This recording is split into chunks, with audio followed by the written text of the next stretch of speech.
আমার ভাইয়েরা, আল্লাহ তাআলা বলেন, অনুনাজ্জিলু মিনাল কুরআনি মা হুয়া শিফাউন ওয়া রাহমাতুল লিল মুমিনিন। আমি আল্লাহ তাআলা এই কোরআনুল কারীমটা নাজিল করে দিয়েছি।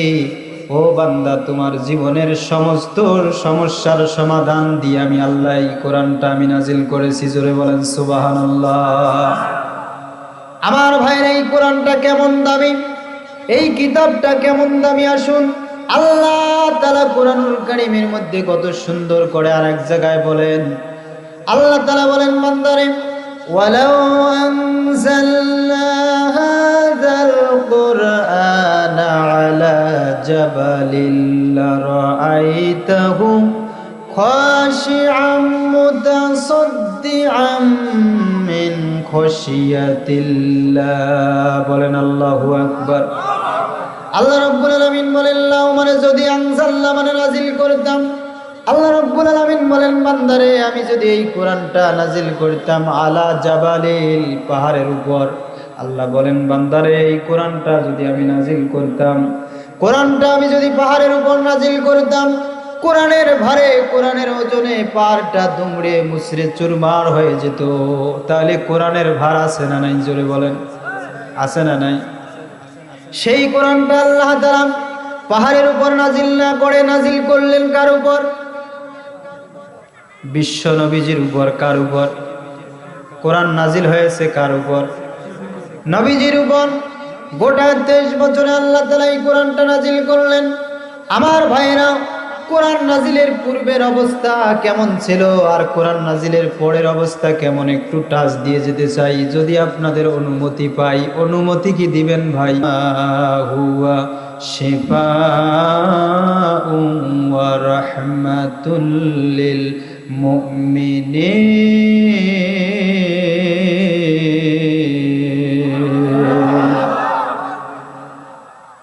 আমার ভাইরা, আল্লাহ তাআলা বলেন, অনুনাজ্জিলু মিনাল কুরআনি মা হুয়া শিফাউন ওয়া রাহমাতুল লিল মুমিনিন। আমি আল্লাহ তাআলা এই কোরআনুল কারীমটা নাজিল করে দিয়েছি। ও বান্দা, তোমার জীবনের সমস্ত সমস্যার সমাধান দিয়ে আমি আল্লাহ এই কোরআনটা আমি নাজিল করেছি। জোরে বলেন সুবহানাল্লাহ। আমার ভাইরা, এই কোরআনটা কেমন দামি, এই কিতাবটা কেমন দামি, আসুন আল্লাহ তাআলা কোরআনুল কারীমের মধ্যে কত সুন্দর করে আরেক জায়গায় বলেন। আল্লাহ তাআলা বলেন, বান্দারে, ওয়ালাউ আনজালনা হাযাল কুরআনা আলা জাবালিন লারাআইতাহু খাশিআম মুতাসাদ্দিআম মিন খাশিয়াতিল্লাহ। বলেন আল্লাহু আকবার। আল্লাহ রাব্বুল আলামিন বলেন, লাউ মানে যদি, আনজালনা মানে নাজিল করতাম। আল্লাহ রাব্বুল আলামিন বলেন, বান্দারে, আমি যদি এই কোরআনটা নাজিল করতাম আলা জাবালিল, পাহাড়ের উপর। আল্লাহ বলেন, বান্দারে, এই কোরআনটা যদি আমি নাজিল করতাম, কোরআনটা আমি যদি পাহাড়ের উপর নাজিল করতাম, কোরআনের ভারে, কোরআনের ওজনে পাহাড়টা দুমড়ে মুচড়ে চুরমার হয়ে যেত, তাহলে কোরআনের ভার আছে না নাই? জোরে বলেন, আছে না নাই? সেই কোরআনটা আল্লাহ তাআলা পাহাড়ের উপর নাজিল না করে নাজিল করলেন কার উপর? বিশ্ব নবীজির উপর। কার উপর কোরআন নাজিল হয়েছে? কার উপর? নবীজির উপর। গোটা 23 বছরে আল্লাহ তাআলা এই কোরআনটা নাজিল করলেন। আমার ভাইরা, কোরআন নাজিলের পূর্বের অবস্থা কেমন ছিল আর কোরআন নাজিলের পরের অবস্থা কেমন, একটু টাচ দিয়ে যেতে চাই, যদি আপনাদের অনুমতি পাই। অনুমতি কি দিবেন ভাই? ইনশাআল্লাহ বলেন। সম্মানিত হাজিরিন, আল্লাহর নবী বিশ্ব নবী যখন খাদিজাকে বিবাহ করলেন, বলেন তো দেখি, খাদিজার আল্লাহর নবীর প্রথম স্ত্রীর নাম কি? খাদিজা। হযরতে খাদিজাতুল কুবরা রাদিয়াল্লাহু তাআলা আনহা। আল্লাহর নবী যখন খাদিজাতুল কুবরা রাদিয়াল্লাহু তাআলা আনহাকে যখন বিবাহ করলেন, খারাপ লাগতেছে? মনোযোগ আছে তো? আল্লাহর নবী যখন খাদিজাকে বিবাহ করলেন, সম্মানিত হাজিরিন, কোরআন মানুষকে কিভাবে পরিবর্তন করতে পারে, কোরআন মানুষকে কিভাবে জান্নাতি মানুষ বানাইতে পারে, একটু আলোচনাটা মনোযোগ দিয়ে শুনে যান। আমার ভাইয়ের, আল্লাহর নবী যখন খাদিজাকে বিবাহ করলেন, বিবাহ করার পর দাম্পত্য জীবন চলতেছে, হঠাৎ করে আল্লাহর নবী বিশ্ব নবী ঘরের ভিতরে এই যে দুইটা হাত, এই দুইটা হাত চোখের মধ্যে দিয়ে আল্লাহর নবী ফুপিয়ে ফুপিয়ে অজর নয়নে কান্না করতেছে। আমার নবীজির স্ত্রী আম্মাজান খাদিজাতুল কুবরা রাদিয়াল্লাহু তাআলা আনহা ডাক দিয়ে বললেন, ইয়া রাসূলুল্লাহ, ইয়া হাবিবাল্লাহ, নবী গো, আপনি কি কারণে কান্না করতেছেন? আপনার মনটা খারাপ কেন? আমি বুঝতে পেরেছি গো নবী, হয়তোবা আপনি 25 বছরের যুবক আর আমি 40 বছরের নারী, হয়তোবা আপনি বিবাহ করে আমি খাদিজাকে বিবাহ করে আপনি খুশি নন। ইয়া রাসূলুল্লাহ, ইয়া হাবিবাল্লাহ, আমি আপনাকে অর্ডার দিয়ে দিলাম, পারমিশন দিয়ে দিলাম, মক্কার যে কোনো সুন্দরী নারীকে আপনি বিবাহ করে আপনি সুখময় হন। আল্লাহর নবী বিশ্ব নবী সাল্লাল্লাহু আলাইহি ওয়াসাল্লাম খাদিজাকে ডাক দিয়ে বললেন, খাদিজা রে, ও খাদিজা, আমি তোমাকে বিবাহ করে অশান্তিতে নই, আমি তোমাকে বিবাহ করে অনেক শান্তিতে আছি, কিন্তু কান্নার কারণ কি সেটা কি তুমি জানতে চাও রে খাদিজা? আপনারা কি জানতে চান? আল্লাহর নবী বিশ্ব নবী এইরকম হাত দুটো চোখের মধ্যে দিয়ে কেন ফুপিয়ে ফুপিয়ে আল্লাহর নবী অজর নয়নে চোখের পানি ছেড়ে কান্না করতেছে। আল্লাহর নবী ডাক দিয়ে বলে, খাদিজা রে, আমি মক্কার জমিনে তাকায় দেখলাম। ও খাদিজা, মক্কার ভিতরে তাকায় দেখো, তখনও কিন্তু কোরআন নাজিল হয় নাই। ভালো করে বুঝবেন, তখনও কিন্তু আল্লাহর নবীর কাছে কোরআনে কারীম নাজিল হয় নাই। সম্মানিত ভাইরা আমার, আল্লাহর নবী বলেন, খাদিজা রে, তাকায় দেখো, আমার মক্কার ভিতরে কোনো সুন্দরী যুবতী নারী তার যৌবন নিয়ে যখন বাহিরে বেড়ায়, রাস্তায় বেড়ায়, তার ওই যৌবনটা নিয়ে আর সে ঘরে ফিরতে পারে না। মক্কার দুষ্ট ছেলেরা তার যৌবনকে, তার ইজ্জতকে নষ্ট করে দেয়। এ খাদিজা, মক্কার জমিনটা ঘুষ দিয়ে পরিপূর্ণ হয়ে গেছে, সুদের কারবার চলতেছে, জেনা বেবিচার সব কিছু সয়লাভ হয়ে গিয়েছে, শুধু ঘুষ আর বেবিচার, অন্যায় আর অবিচার, নারী ধর্ষণ, মানুষ খুনে কাঁদছে বাংলার জমিন, বিদায় হতে চলেছে নবীজির রক্তে মাখা দিন। কথা বলেন ঠিক কিনা? আমার ভাইয়েরা, আল্লাহর নবী বিশ্ব নবী বললেন, খাদিজা রে, মক্কার জমিনটা কি করে শান্ত জমিন হবে? মক্কার মানুষগুলো কিভাবে ভালো হবে? মক্কার মানুষগুলো কিভাবে পরিবর্তন হবে? আমার ভাইরা, আল্লাহর নবী বিশ্ব নবী এই চিন্তায় অস্থির, এই চিন্তায় চোখের পানি ছেড়ে দিয়ে কান্না করে। এক পর্যায়ে আমার নবীজি হেরা পর্বতের গুহায় গিয়ে আল্লাহর নবী ধ্যানমগ্ন অবস্থায় মক্কার মানুষদেরকে নিয়ে ভাবা শুরু করলেন, চিন্তায় পড়ে গেলেন, এই লোকগুলোকে কিভাবে ভালো করা যায়, কিভাবে সুদ বন্ধ করা যায়, ঘুষ বন্ধ করা যায়, কিভাবে জিনা বন্ধ করা যায়, বেবিচার বন্ধ করা যায়, কিভাবে এই মানুষগুলোকে সোনার মানুষে পরিণত করা যায়। আল্লাহ রব্বুল আলামিন জিবরাইলকে ডাক দিয়ে বলেন, ও জিবরাইল, জিবরাইল রে, একটি মুহূর্ত আর দেরি করো না, একটি সেকেন্ড আর দেরি করো না, যাও যাও আমার বিশ্ব নবীজির কাছে চলে যাও। আমি আল্লাহ রব্বুল আলামিন এমন একটা কিতাব আমার নবীজিকে দিয়ে দিলাম, এই কিতাব দিয়ে যদি মক্কার জমিনটা আজ মক্কার মানুষকে দাওয়াত দেয়, এই কিতাব দিয়ে যদি মক্কার মানুষকে হেদায়েতের পথে ডাক দেয়, আমি আল্লাহ তাআলা বলে দিলাম, জাহান্নামে মানুষগুলো, জাহান্নামে থাকা মানুষগুলোকে আমি আল্লাহ পাক রব্বুল আলামিন এই কোরআনুল কারীমের মাধ্যমে দাওয়াত দিলে আমি জান্নাতি বানায় দেব। আমার ভাইয়েরা, আল্লাহ তাআলা নাযিল করলেন কোরআন।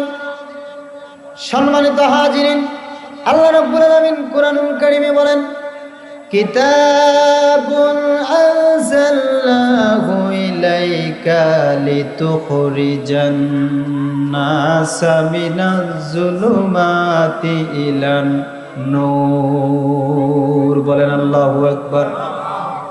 কোরআন নাজিল হয়ে গেল, আল্লাহ রাব্বুল আলামিন বললেন, নবী গো, আমি আপনার উপরে এই কোরআনটা নাজিল করেছি, আমি আল্লাহ তাআলা এই কোরআনটা অবতীর্ণ করেছি জাহান্নামে থাকা মানুষগুলোকে জান্নাতের দিকে নিয়ে আসার জন্য, পথভ্রষ্ট মানুষদেরকে পথের দিশা দেওয়ার জন্য আমি আল্লাহ তাআলা এই কোরআনটা নাজিল করেছি। আমার ভাইয়েরা, আল্লাহ রাব্বুল আলামিন বিশ্ব নবীজির কাছে যখন এই কোরআনটা নাজিল করলেন, একটু সাউন্ড বাড়ে দাও, আমি তো আমার আলোচনায় শুনতে পারি, মাইকে কয়টা দিছে।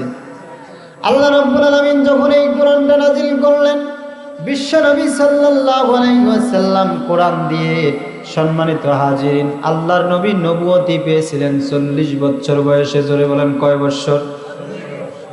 40 বছর বয়স পর্যন্ত আল্লাহর নবী একটা সংগঠনকে সঙ্গে করে নিয়ে, যুবকদেরকে সঙ্গে করে নিয়ে আল্লাহর নবী, সেই সংগঠনের নাম হলো হিলফুল ফুজুল। জোরে বলেন কি সংগঠন? হিলফুল ফুজুল। হিলফুল ফুজুল এই সংগঠনের মাধ্যমে আল্লাহর নবী মক্কার যুবকদেরকে সঙ্গে করে নিয়ে 40টা বছর পর্যন্ত দাওয়াত দিলেন। কিন্তু পিছনে ফিরে দেখে ওই সংগঠনের মাধ্যমে দাওয়াত দেওয়ার পরও কোনো মানুষ হেদায়াত হয় নাই, কোনো মানুষ সুদ বন্ধ করে নাই, ঘুষ বন্ধ করে নাই, জিনা বন্ধ করে নাই, মদ বন্ধ করে নাই। আল্লাহর নবী সাল্লাল্লাহু আলাইহি সাল্লাম দাওয়াত দিয়েছিলেন, ভালো কথা বলেছিলেন, কিন্তু ওই দাওয়াতের মধ্যে কোরআন ছিল না। সরে বলেন ঠিক কিনা? সম্মানিত হাজিরিন, তাহলে হিলফুল ফজল দলের মাধ্যমে দাওয়াত দিলেন, কোনো মানুষ হেদায়েত পেল না, কোনো মানুষ আল্লাহর দিকে আসলো না, কোনো মানুষ জান্নাতের দিকে আসলো না। কিন্তু যখন আল্লাহ তাআলা কোরআনটা নাজিল করলেন, এই কোরআন দিয়ে যখন দাওয়াত দিলেন, এই কোরআন দিয়ে দাওয়াত দেওয়ার কারণে আল্লাহ পাক ওই হিরো মানুষগুলোকে জিরো বানায় দিলেন। জোরে কন্যা সুবহান। যে মানুষগুলো নারীর ইজ্জতের হরণকারী ছিল, সম্মানিত হাজিরিন, যে মানুষগুলো জেনাখোর ছিল, মদখোর ছিল, যে মানুষগুলো বাবাচার ছিল, ওই মানুষগুলোকে যখন আমার নবীজি কোরআন দিয়ে দাওয়াত দিলেন, জোরে বলেন কি দিয়ে?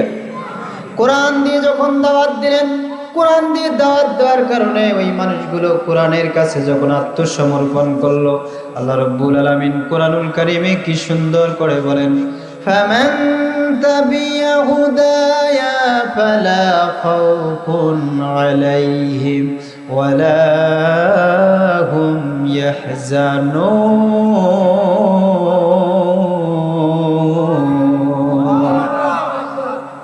আল্লাহ রাব্বুল আলামিন বলেন, বান্দারে, ফামান তাবিয়া হুদায়া, যারা এই কোরআনটা কোডিং করবে, অনুসরণ করবে, তাদের জীবনের প্রতিটি আঙ্গিনায়, প্রতিটি স্তরে স্তরে, রান্নাঘর থেকে সংসদ ভবন পর্যন্ত এই কোরআনটা যখন অ্যাকর্ডিং করবে, ফলো করবে, আমি আল্লাহ রাব্বুল আলামিন তাদেরকে হিদায়াত দিয়ে দেব। কোন সুবহানাল্লাহ।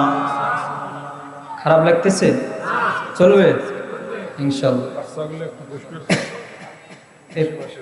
বাচ্চারা যারা ঘোরাফেরা করতেছেন একটু বসেন, মাহফিলে এসে বসেন, বাবারা দুষ্টামি করেন না। আমার ভাইয়েরা, কোরআন যখন থাকবে, কোরআনের মানুষ যখন অনুসরণ করবে, আল্লাহ তাআলা বলেন, বান্দারে, আমি আল্লাহ তাআলা কোরআনকে হেফাজত করেছি, কিয়ামত পর্যন্ত আমি আল্লাহ তাআলা কোরআনকে হেফাজত করব, এবং কোরআন আওলাদেরকেও আমি আল্লাহ তাআলা হেফাজত করব। জোরে বলেন সুবহানাল্লাহ। সম্মানিত হাজিরিন, আল্লাহ তাআলা বলেন, ইন্না নাহনু নাযালনা যিকরা ওয়া ইন্না লাহু লাহাফিজুন। আল্লাহ তাআলা বলেন, নিশ্চয় আমি এই কোরআনের অবতীর্ণ করেছি এবং এই কোরআনের সংরক্ষণকারী, হেফাজতের দায়িত্ব আমি আল্লাহ নিজ হাতে নিয়েছি। আমার ভাইয়েরা, পৃথিবীর সমস্ত কোরআনগুলোকে যদি একত্রিত করে কোরআনগুলোকে পুড়িয়ে ফেলা হয়, কোরআন কি শেষ হয়ে যাবে? কথা বলেন, কোরআন শেষ হয়ে যাবে? কেমন করে পুড়বে কোরআন, কেমন করে পুড়বে কোরআন, আগুনেরই তেজ। দেখো বিশ্ব জুড়ে লক্ষ লক্ষ কোরআনের হাফেজ। যদি আগুন লেগে, যদি আগুন লেগে যায়, পুড়ে যায়,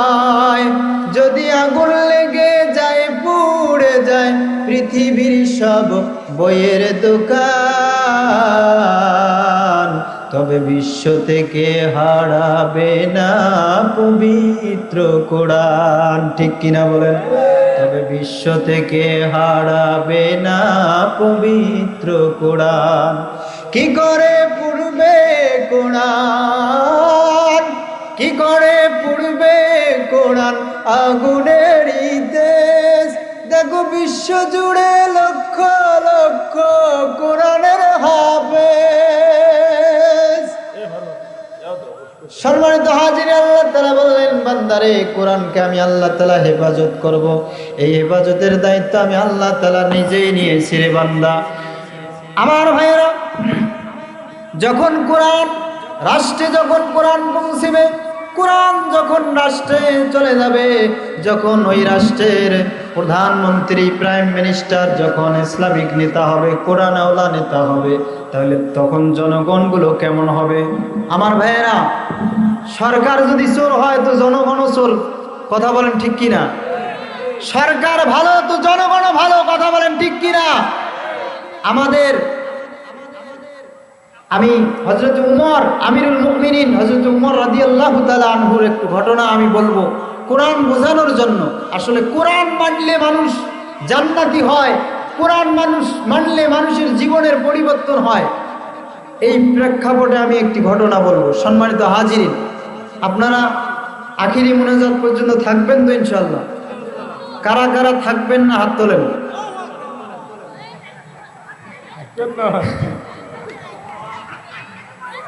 কথা কি বুঝতে পারতেছেন? আপনাদের মনোযোগ কম নাকি? সম্মানিত হাজিরিন, কোরআন যখন রাষ্ট্রে থাকবে, কোরআন দিয়ে যখন দেশ পরিচালনা করা হবে, ইসলামিক নেতা যখন সংসদ ভবনে যাবে, তখন এই দেশের মানুষগুলো কেমন হবে একটু চিন্তা করে দেখেন। হযরত ওমর রাদিয়াল্লাহু তাআলা আনহু খলিফাতুল মুসলিমিন, হযরত ওমর রাদিয়াল্লাহু তাআলা আনহু ইসলামের দ্বিতীয় খলিফা যাকে বলা হয়। আল্লাহর নবী, বিশ্ব নবী সাল্লাল্লাহু আলাইহি সাল্লাম বলেছেন, লাউ কানা নাবিয়ান বাদা লাকানা ওমর। আমার পরে যদি কেউ নবী হয়ে দুনিয়ায় আসতো, তাহলে হযরত ওমর হতো নবী। জোরে বলেন সুবহানাল্লাহ। তাহলে ওমর কেমন মানুষ ছিলেন? ঠান্ডা না গরম? জোরে বলেন। ওমরের রাগ কম ছিল না বেশি? সম্মানিত হাজিরিন, আজকে আমাদের দেশের প্রধানমন্ত্রীরা, দেশের এমপি, মিনিস্টারেরা, চেয়ারম্যানেরা, এদেরকে শুধু ভোটের সময় পাওয়া যায়। ভোট যখন নেওয়া শেষ হয়ে যায়, যখন চেয়ারে বসে 5 বছর আর এদের দেখা পাওয়া যায় না। কথা বলেন ঠিক কিনা?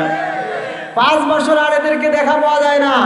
আবার যখন ইলেকশন আসে, আবার আসিয়ে মাথা হাত দিয়ে কয়, চাচা আমার আপন পেরান বাসা, ভোটটা দে চাচা।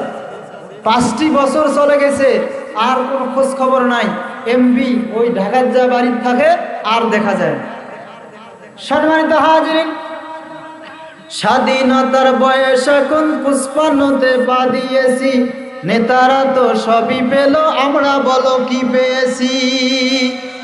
নেতা নেতায় রেশারেশি, জনগণের কর্ম শেষ, দেখতে দেখতে গোল্লায় গেল আমার সোনার বাংলাদেশ। একে একে সব দেখেছি, একে একে সব দেখেছি, সবার দেখা হইল শেষ, দেখতে দেখতে গোল্লায় গেল আমার সোনার বাংলাদেশ। সবার দেখা শেষ, সবাইকে দেখেছি। আমরা একটাবার আল্লাহর কোরআনকে সংসদ ভবনে নিয়ে যেতে চাই। কারা কারা রাজি আছেন? 2 হাত তুলে দেখান। নারা তাকবীর। আল কোরআনের আলো, আল হাদিসের আলো। সম্মানিত হাজিরিন, আমাদের উত্তরবঙ্গের আবু সাইদ প্রমাণ করে দিয়েছে, যেই রংপুরের যুবকেরা, উত্তরবঙ্গের যুবকেরা কোন স্বৈরাচারকে বাংলাদেশে থাকতে দেবে না। সম্মানিত হাজিরিন, আজকে এই মুহূর্ত থেকে যদি আবারও কোরআনকে রাষ্ট্রে নিয়ে যেতে, কোরআনের আন্দোলন করতে গিয়ে যদি কোরআনকে, এই বাংলাদেশকে কোরআনের বাংলাদেশ বানাতে গিয়ে যদি আবারও আবু সাইদের মতো রক্ত দিতে হয়, কারা কারা দিতে রাজি আছে? হাত তোলেন। সম্মানিত হাজিরিন, তাহলে বলতেছিলাম হযরত উমরের কথা। কার কথা?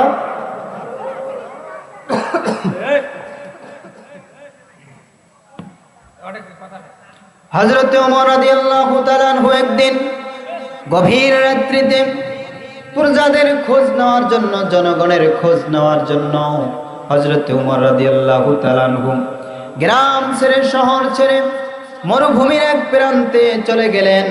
মরুভূমির ওই প্রান্তে গিয়ে দেখলেন একটা ছোট্ট একটা ঘর দেখা যায়, কুঁড়ে ঘর। ওই ঘরের ভিতরে মিটমিট করে আলো জ্বলে, মিটমিট করে আলো জ্বলে আল্লাহর নবীর সাহাবী আমিরুল মুমিনিন হযরত ওমর রাদিয়াল্লাহু তাআলা আনহু আস্তে আস্তে করে পা পা করে ওই ঘরের কাছাকাছি যখন চলে গেলেন, ওই ঘরের কাছাকাছি গিয়ে আল্লাহর নবীর সাহাবী আমিরুল মুমিনিন হযরত ওমর রাদিয়াল্লাহু তাআলা আনহু হযরত ওমর রাদিয়াল্লাহু তাআলা আনহু এক যুবতী মেয়ের কণ্ঠে গান শুনতে পেলেন। জোরে বলেন, কি শুনতে পেলেন? গান। আপনাদের মনোযোগ ওই দিকে কেন? সমস্যা কি? আমাদের দিকে মনোযোগ আছে না? শেষ করব? ভালো লাগতেছে না? সম্মানিত হাজিরিন, এই ঘটনাটি নিয়ে আপনি শুনেন কোরআন মানুষকে কিভাবে পরিবর্তন করে, কোরআন মানুষকে কিভাবে জান্নাতি মানুষ বানায়। একটু ঘটনাটা শুনেন। কোরআনওয়ালা রাষ্ট্রনায়ক যদি আমরা পাই, রাষ্ট্রে যদি প্রাইম মিনিস্টার ইসলামিক নেতা হয়, তাহলে কেমন করে জনগণের পরিবর্তন আসে একটাবার শুনে যান। আল্লাহর নবীর সাহাবী হযরতে ওমর রাদিয়াল্লাহু তাআলা আনহু ঘরের যখন কাছাকাছি চলে গেলেন, গিয়ে তিনি শুনতে পেলেন তাহাজ্জুদের সময়ে একটি মেয়ে অবৈধ গান যে বলতেছে, এত রাত্রে সে গান বলতেছে। বলেন তো দেখি, গান হালাল না হারাম? আল্লাহর নবীর সাহাবী হযরত ওমর রাদিয়াল্লাহু তাআলা আনহুর মেজাজটা চড়া হয়ে গেলেন। আল্লাহর নবী বিশ্ব নবী সাল্লাল্লাহু আলাইহি সাল্লাম আল্লামা জামাখশরী রাহমাতুল্লাহ আলাইহি তিনি তার তাফসীরে কাশফের মধ্যে এই ঘটনাটা উল্লেখ করেছেন। আমার ভাইরা, হযরত ওমর রাদিয়াল্লাহু তাআলা দেওয়াল টপকিয়ে কিংবা ঘরের উপর দিয়ে ছাদ ভেঙে যখন প্রবেশ করলেন, প্রবেশ করে বললেন, যুবতী, তোমাকে এত বড় সাহস কে দিয়েছে? তুমি এই তাহাজ্জুদের সময় গভীর রজনীতে তুমি গান বলতেছো। তুমি কি জানো এই জাহানের খলিফাকে? বলে, জানি, এই জাহানের খলিফা হযরতে ওমর। ও মেয়ে, তুমি তো জানো না এই জমিনের মধ্যে বিশ্ব নবী সাল্লাল্লাহু আলাইহি সাল্লাম ঘুমিয়ে আছে। এই জমিন চলে কোরআন দিয়ে জমিন পরিচালনা হয়। আর তুমি কোন সাহসে আবার রাত্রিবেলায় তাহাজ্জুদের সময় তুমি অবৈধ গান বলতেছো? গান শোনা কি হারাম? বাদ্যযন্ত্র বাজা হারাম, গান বলা হারাম, ইউটিউবে গান, ফেসবুকে গান, গান গান আর গান। যুবকেরা গান শুনতে শুনতে তাদের কলবটা নষ্ট হয়ে গিয়েছে, তার কলবটা কালো কুৎসিত হয়ে গিয়েছে। আজকে শুধু যুবকেরা নয়, প্রতিটি মানুষের ঘরে ঘরে একটা করে টিভি আছে না নাই? জোরে বলেন। 100-র মধ্যে 90% মানুষের ঘরে টিভি আছে না নাই? জোরে বলেন, আছে না নাই? আমগো দেশ কেন ভইরা গেছে, আমগো দেশ কেন ভইরা গেছে টিভি সিনেমায়। জুয়ান বুড়া পোলা মাইয়া বেগুন মিলে যায়। নুন আনতে যারা হান্তা পুরায় হেতার ঘরেও টিভি, কাজে নাহি করে বই বই চায় হিন্দি ছবি। সালাম কালাম নাই রে দেশে, সালাম কালাম নাই রে দেশে, দেখলে কয় হাউ আর ইউ, বাংলায় কয় না ভালোবাসি, ইংলিশে কয় আই লাভ ইউ। কথা বলেন ঠিক কি না? সম্মানিত, আজকে দেখলে মুরব্বীদেরকে সালাম দেয় না, কি ভাব নিয়ে চলে রে বা? সম্মান আজকে নাই। ইমাম সাহেবকে দেখলে, আলেমদেরকে দেখলে সম্মান করে না। কথা বলেন ঠিক কি না? তাহলে গান শোনা হারাম। হযরত ওমর রাদিয়াল্লাহু তাআলা আনহু যুবতী মেয়েকে ডাক দিয়ে বলতেছেন, ও যুবতী মেয়ে, তুমি জানো না এই ইসলামিক রাষ্ট্রে তুমি গভীর রজনীতে গান বলতেছো, গান শোনা হারাম। তোমাকে ওমরের কাঠগড়ায় দাঁড়াতে হবে, তোমার জেল হয়ে যাবে। তুমি কেন এত রাতে গান বলতেছ? ওই মহিলা ডাক দিয়ে বলতেছে, গান আমি বলতেছি, এটা আমি অপরাধ করেছি একটা। জোরে বলেন, কয়টা? যুবতী মেয়েটা অপরাধ করেছে কয়টা? আরো জোরে বলেন। ঘুমাইছেন নাকি? তাহলে ওমর রাদিয়াল্লাহু তাআলা আনহু বললেন, ও মেয়ে, তুমি এত রাত্রে গান বলে তুমি অপরাধ করেছো। এবার ওই যুবতী মেয়েটা ডাক দিয়ে বলতেছে, খলিফাতুল মুসলিমিন, আমি যদি গান বলিয়া অপরাধ করে থাকি একটা, তাহলে তুমি আমার ঘরে প্রবেশ করে অপরাধ করেছো 4টা। জোরে বলেন সুবহানাল্লাহ। আর একবার বলেন সুবহানাল্লাহ। আচ্ছা, গভীর রাত্রিতে যুবতী গান বলিয়া অপরাধ করছে। হযরত ওমর ছদ্মবেশে যা বলতেছে, যুবতী তুমি এত রাত্রে গান বলতেছো? বলে, হ্যাঁ বলতেছি। গান বলা হারাম এটা আমি জানি। আল্লাহ তাআলা কোরআনুল কারীমের সূরাতুল লুকমানের 6 নম্বর আয়াতে কারিমায় বলেছেন, ওয়া মিনান নাসি মান ইয়াশতারি লাহুয়াল হাদিসি লিয়ুদিল্লা আন সাবিলিল্লাহি বিগাইরি ইলমিন ওয়া ইয়াত্তাখিযাহা হুজুয়া উলাইকা লাহুম আযাবুম মুহিন। ওই যুবতী মেয়েরা ডাক দিয়ে বলতেছে, হে যুবক, সূরাতুল লুকমানে 6 নম্বর আয়াতে কারিমায় আল্লাহ তাআলা গানকে হারাম করেছে। আজ থেকে 1500 বছর পূর্বে নবীজির কাছে নাজিল করে দিয়ে বলতেছে, ওয়া মিনান নাসি মান ইয়াশতারি লাহওয়াল হাদিসি লিয়ুদিল্লা আন সাবিলিল্লাহি বিগাইরি ইলমিন ওয়া ইয়াত্তাখিযাহা হুজুয়া। যারা মানুষদেরকে আল্লাহর পথ থেকে মানুষদেরকে গানের দিকে নিয়ে যায়, অশ্লীল বেহায়াপনার দিকে নিয়ে যায়, আল্লাহ তাআলা বলেন, উলাইকা লাহুম আযাবুম মুহিন, তাদের জন্য রয়েছে কঠিন আযাবের ব্যবস্থা। সম্মানিত হাজিরিন, বলেন তো দেখি আমরা গানের পক্ষে না বিপক্ষে? হ্যাঁ,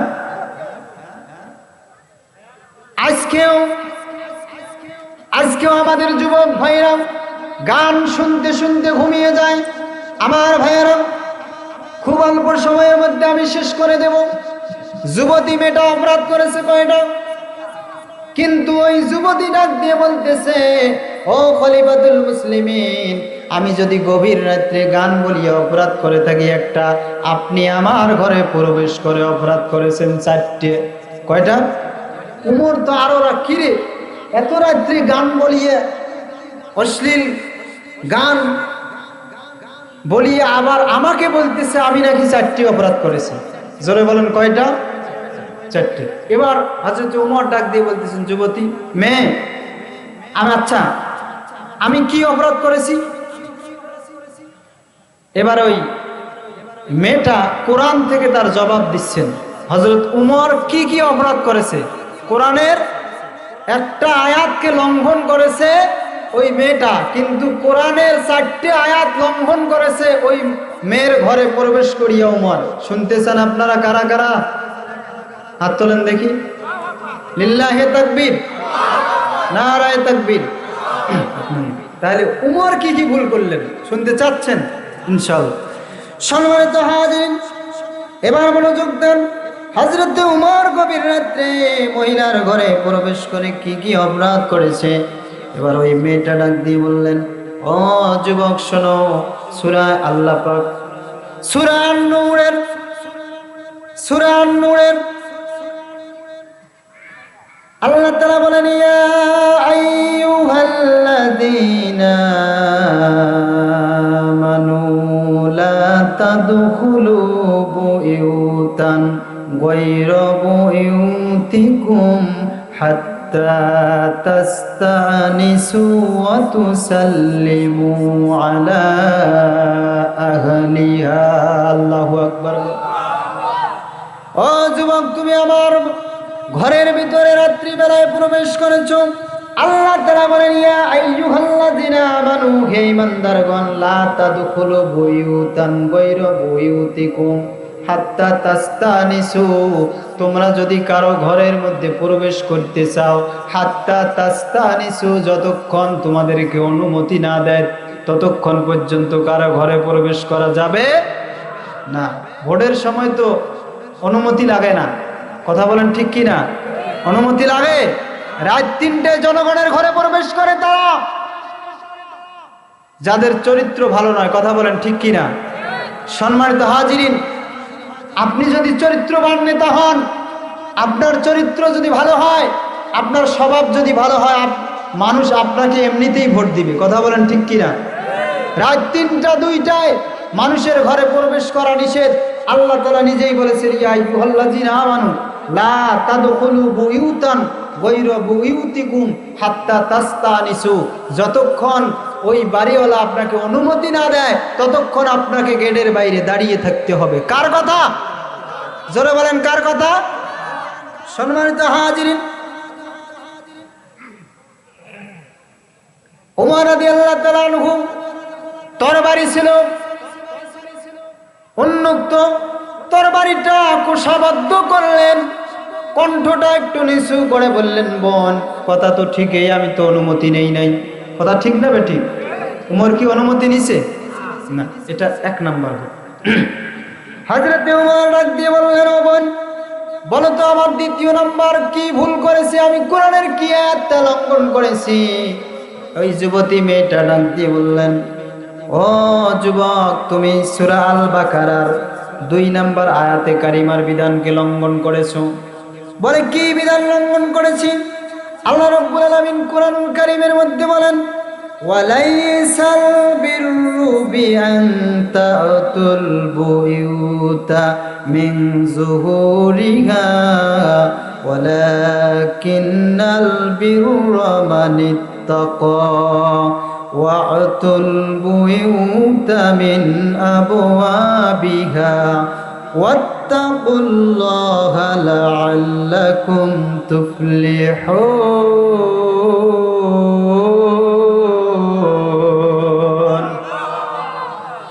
আমার ভাইরা যুবতী ডাক দিয়ে বলতেছে, যুবকরে, আল্লাহ তাআলা কোরআনুল কারীমের মধ্যে বলেছেন, আল্লাহ তাআলা বলেন, ও পৃথিবীর মানুষেরা, তোমরা মানুষের বাড়ির পিছনের দরজা দিয়ে প্রবেশ করো না।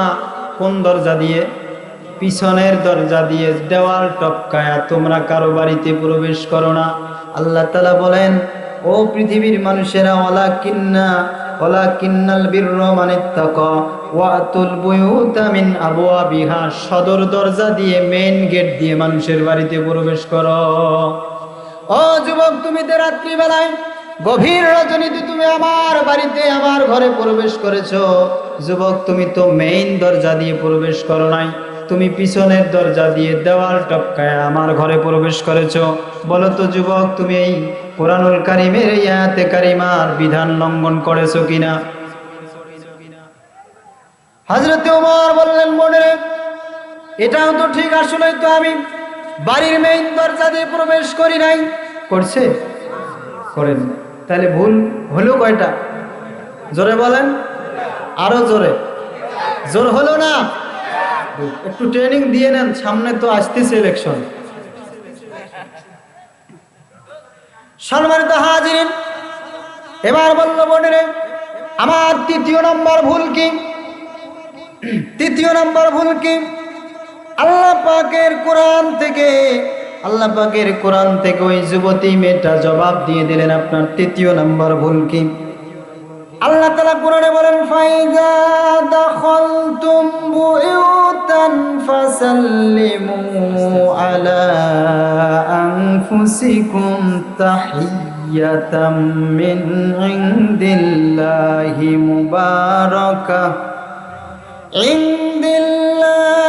মুবারাকাতান তাইয়্যিবা। আল্লাহ রাব্বুল আলামিন বলেন, ফাইজা দাখালতুম বুয়ুতান ফাসাল্লিমু, তোমরা যদি কারো ঘরে প্রবেশ করতে চাও তাহলে প্রথমে সালাম দিবা। কি দিবা?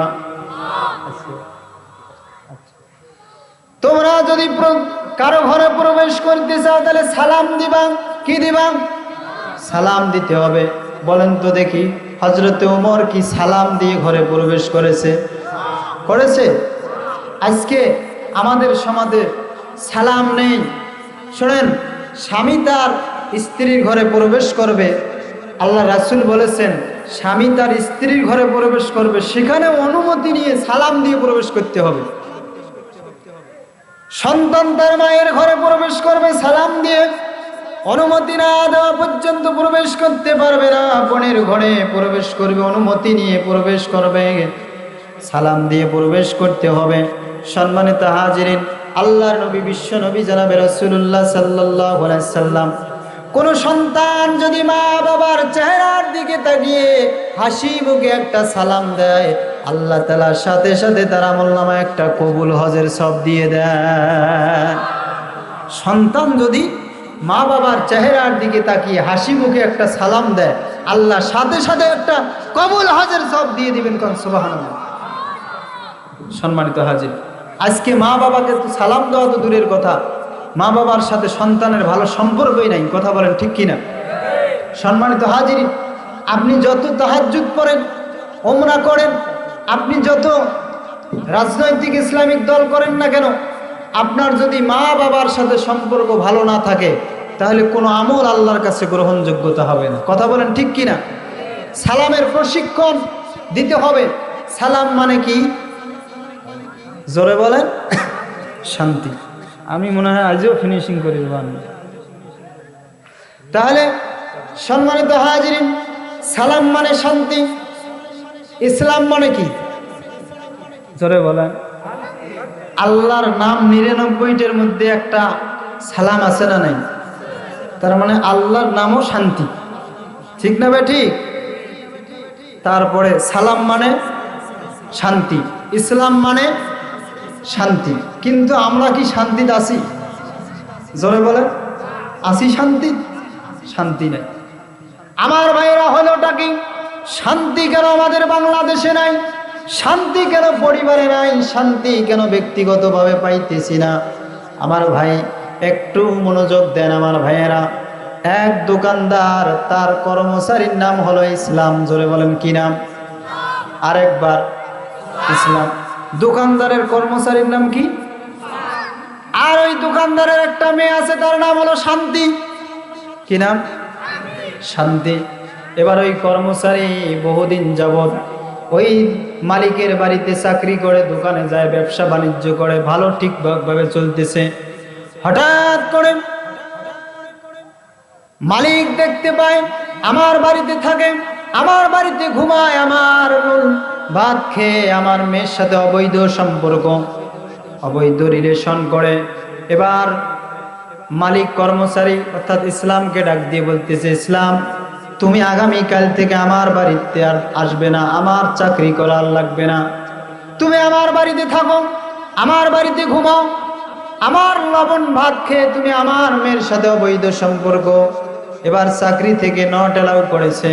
ইসলাম এবার বাড়িতে চলে গিয়েছে। পরের দিন মালিক বাড়িতে দোকানদারি করে বাড়িতে এসে শান্তির ঘরে যখন প্রবেশ করেছে, তিনি দেখতে পেলেন শান্তির জামা কাপড় সব আছে, বই কিতাব সব আছে, কিন্তু ঘরের কোথাও শান্তিকে পাওয়া যাচ্ছে না। ঘরের কোথাও শান্তি পাওয়া যাচ্ছে না। আমার ভাইয়েরা, এইবার তিনি খোঁজ খবর নেওয়ার জন্য বাইরে বের হলেন। আশপাশ লোকদেরকে বললেন, তোমরা কি আমার শান্তিকে দেখেছো? শান্তি কোথায়? বল, না না, আমরা তো শান্তিকে দেখি নাই। এবার এভাবে বলতে বলতে একজন লোকের কাছে যখন চলে গেলেন, তিনি একটা কথা বলেন, আচ্ছা বলো তো, তোমার বাড়ির ইসলাম কোথায়? বলে, আমি তো ইসলামকে তাড়িয়ে দিয়েছি আমার বাড়ির থেকে। এবার ডাক দিয়ে বললেন, ও দোকানের মালিক, শান্তিকে খোঁজানোর জন্য আর কোথাও যাওয়া লাগবে না, ইসলাম যেখানে শান্তি। কথা বলেন, শান্তি তো হিজরত করে ইসলামের কাছে চলে গিয়েছে। আচ্ছা, আল্লাহ তাআলা কোরআনে বলেন, ইয়া আইয়ুহাল্লাযীনা আমানু দুখুলু ফিস-সিলমি কাফা, ইসলামের মধ্যে পরিপূর্ণভাবে প্রবেশ করো। কি করে? পরিপূর্ণভাবে প্রবেশ করো। এজন্য শান্তি যদি আমরা পেতে চাই, আমরা যদি শান্তি কামনা করি, এই দেশটা শান্তিময় হোক, আমরা কোরআনের শাসন ছাড়া, ইসলাম পরিপূর্ণভাবে মানা ছাড়া কখনো শান্তি আসতে পারে না। ইনশাল্লাহ আমি যতটুকু আলোচনা করেছি অ্যাকর্ডিং টু কোরআন অ্যান্ড হাদিস, কোরআন এবং হাদিসের বাইরে একটি কথা আমার জানা মতে আমি বলি নাই। কথা বলেন ঠিক কিনা? কোনো বাপদাদার কিচ্ছা দিয়ে কখনো মানুষকে হেদায়েতের পথে নিয়ে আসা যায় না। আল্লাহ পাক বলেছেন, আল্লাহর নবী বলেছেন, বাল্লিগু আন্নি ওয়ালাউ আয়া, কোরআন দিয়ে মানুষকে দাওয়াত দাও, অবশ্যই মানুষ হেদায়েত হতে বাধ্য হবে। কথা বলেন ঠিক কিনা? শোনেন, আল্লাহ পাক আমাদেরকে মুসলমান বানাইছেন, আমরা সবাই মুসলিম জাতি। এজন্য আল্লাহ পাক যেন মুসলমান হয়ে কিভাবে চলতে হবে, একজন মুসলমানের সংবিধান হলো কোরআন, ধর্ম হলো ইসলাম, ইসলাম এবং কোরআন এবং হাদিস। আল্লাহ নবী বলেছেন, তারাকতু ফিকুম আমরাইনি লান তাদিল্লু মা তামাসসাকতুম বিহিমা কিতাবাল্লাহি ওয়া সুন্নতি রাসূলি। দুইটি জিনিস কেউ যদি আঁকড়িয়ে ধরে, একটা কোরআন আর একটা আমি নবীজির সুন্নাহ, এই দুইটি জিনিস যদি কোনো মানুষ তাদের জীবনে টিকা হিসেবে ব্যবহার করে, সে কোনোদিন জাহান্নামে যাবে না, পথভ্রষ্ট হবে না।